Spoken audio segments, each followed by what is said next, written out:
Today we are going to learn how to compare three-digit numbers. But before we begin, the most important thing to know when comparing numbers is the value of the greatest digit in each number and to move from left to right. But before we begin, let's look at some signs. This is the less than sign. It points towards the left. This is the equal sign. This is the greater than sign. It points towards the right. So when comparing numbers, I need to ask myself, is 500 greater than 600? But it's not. 500 is less than 600, so I don't need to look in my tens place and I don't need to look in my ones place because right away I can see that 578 is less than 612. This time, let's look at the number line. I still have the same numbers, 578 and 612. Let's see how they look on the number line. My number line is in a range between 550 and 650. If I had to plot the number 578, it would be around here. And I'm going to mark it 578.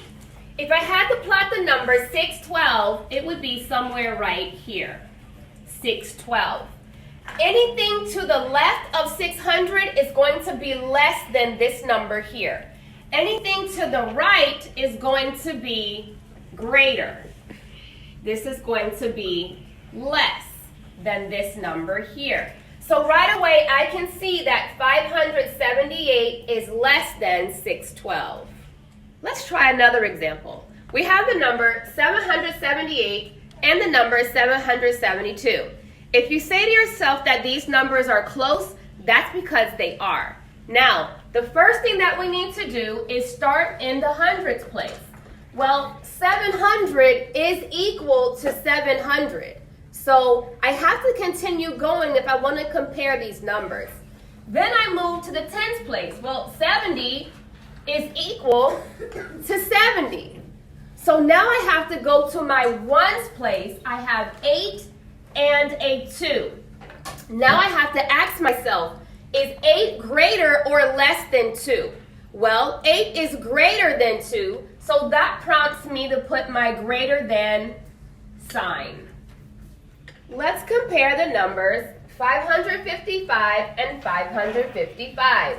When I look in the hundreds place, I see a 5 for both, which is both 500. When I look in the tens place, I see a 5 again, and I see a 5 in the tens place again on this side, and they are both worth 50. So I go to my ones place, I see a 5 there and a 5 there, so that tells me that 555 and 555 are equal because they both hold the same value on both sides.